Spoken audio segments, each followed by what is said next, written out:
I don't know if y'all are aware of this, but there's been a lot of back and forth over the legitimacy of hydroxychloroquine. And the other day, I covered a story where, and this is reported by Reuters, that hydroxychloroquine was actually being banned in 3 EU nations and being considered being banned in other EU nations, and actually being considered being banned in the United States as well, because there was just this super in-depth study. This super in-depth study. It was like really complex. Okay, it did this super deep dive, took years to do. Nah, I'm just kidding. It was a 4-day study that was funded by the Bill and Melinda Gates Foundation. And they decided after 4 days, hydroxychloroquine is just simply too dangerous to give to anybody, because you have an increased likelihood of 2 things, and this is what they said, not me, of irregular heartbeats and death if you take hydroxychloroquine. That's what they said. No in between. Irregular heartbeats and death. And this super comprehensive study that was done in 4 days was used by many countries to dictate how they address the situation of COVID and hydroxychloroquine. Now, in my video, I said, listen, y'all, I'm not a witch doctor. I said, there's somebody who has my last name that played a doctor on television one time. That doesn't make me an expert, you know? I've never even seen the show. But nonetheless, I do know when someone is rubbing my face in shit and trying to tell me that it's roses. I do know that Bill Clinton and his damn foundation has no standing whatsoever to do research on a drug that many people have been using to treat COVID, when they are literally trying to fund a solution that they will profit from. And there is absolutely no reason why any country should be making decisions based off of research that was conducted over the course of 4 days. 4 days. And that research, once again, was funded by the very people who have been adamantly trying to make sure nobody uses hydroxychloroquine. Like I said, not a witch doctor. I've never had to use hydroxychloroquine. But considering that our country has been ignoring literally every single possible solution, including some that have come from Cuba, China, and even Russia as of late, I'm a little bit skeptical on taking anything they say seriously as far as treating this virus is concerned. Because they will sit there and tell us to our damn face that, oh, we can have a vaccine done in a couple of months. Yeah, for sure. Yep, too easy. I know we've literally never been able to come up with a vaccine for this.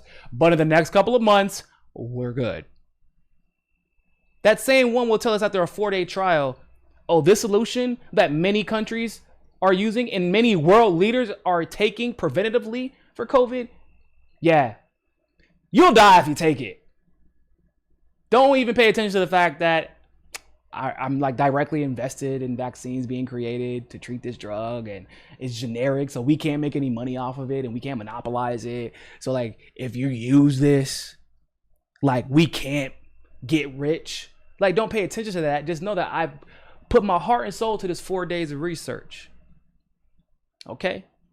I put my heart and soul into this 4 days of research, and you'll die if you take hydroxychloroquine. Well, it turns out, ladies and gentlemen, that was a lie. And Niko, I know some of you are probably a little bit tired of saying it or hearing this, but Niko was right. I know. Surprise, surprise. Hey, common sense isn't all that common, but I know how to read black and white letters on pieces of paper and figure out when someone's lying to me. It's a special gift that I have called a bullshit detector. Can you please show everybody that article? So, the tweet was by Dr. MD Dr. period went to school for too long, is probably in too much damn debt, missed the blue check mark, Harvard University. So y'all don't think that it's Niko, okay? He's somebody with some pretty titles and shit, and he's a white guy with a nice smile. Now y'all like that type of stuff when you're checking the veracity of claims. I get it. It's cool. He said, in an important moment for science and data transparency, the Lancet announces that its 96,000 observational study on hydroxychloroquine has been retracted. It's a sad story, but an important one. Oh yeah, ladies and gentlemen. That's once again Mr. Jeremy Faust, MD, Doctor, DR period, went to school for too long, it probably is in way too much debt, and is a Harvard surgeon. He said this, not me. Now what does the article say? It's retraction, hydroxychloroquine, or chloroquine without the macrolide, for treatment of COVID-19. Multinational registry analysis. Okay.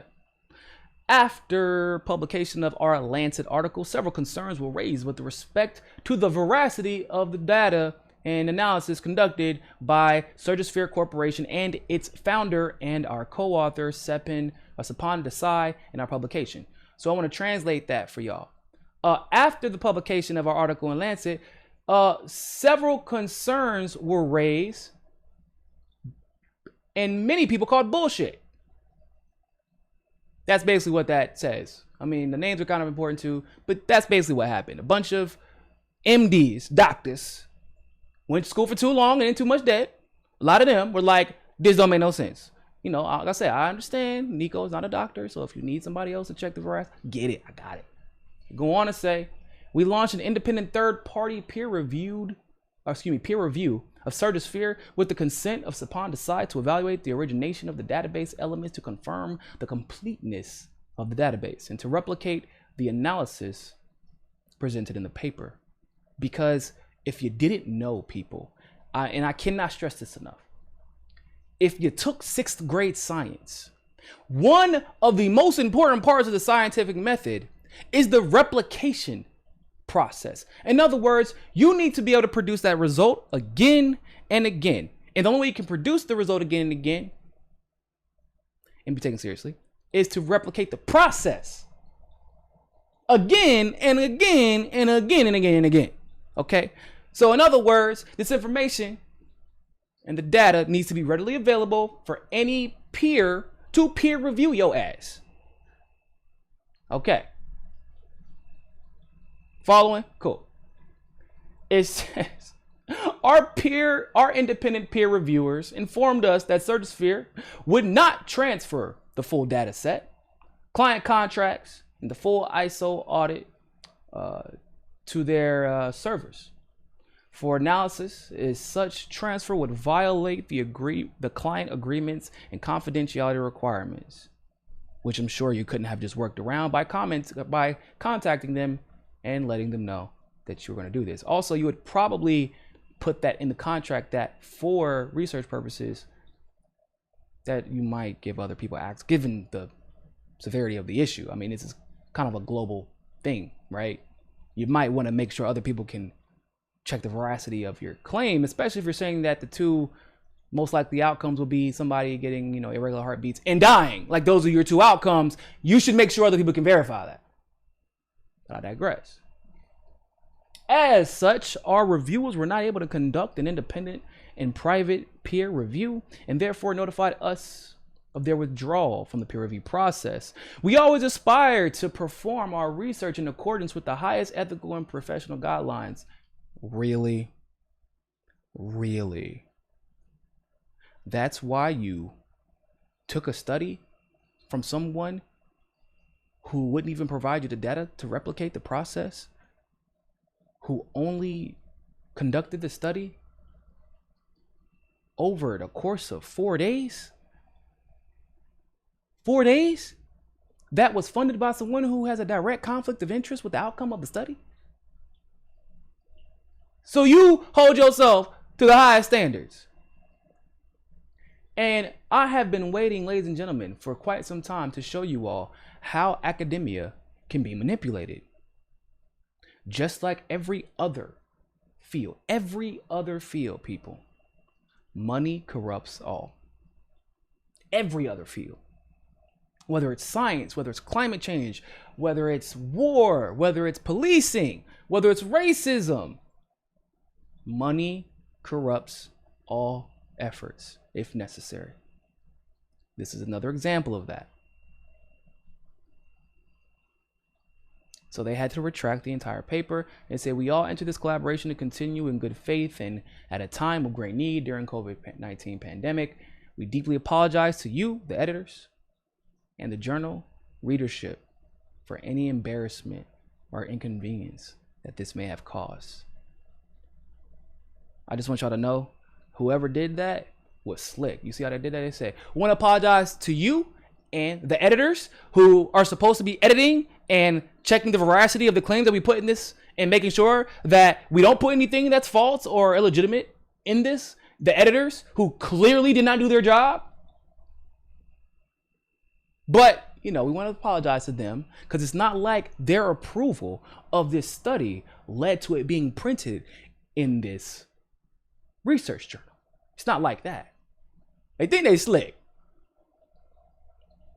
But here we are, people. So I was right. That study was bullshit. And there is still no consensus on whether or not hydroxychloroquine is actually a bad treatment for COVID-19 the way that the mainstream media has tried to pretend it is. And a study that was done in 4 days, once again, that was conducted by a group that was funded by Bill Gates, who has a vested interest in making sure that hydroxychloroquine is not used worldwide. That study was then used by multiple countries in the European Union to ban the use of hydroxychloroquine, which would of course inevitably mean limiting the access to hydroxychloroquine, which means people with things like rheumatoid arthritis, which is the most common use of hydroxychloroquine now, would start experiencing shortages, which by the way is already a thing. Countries made decisions about the well-being of their people based on a 4-day study that has been retracted. Think about that shit, people. That is obscene. That is criminal.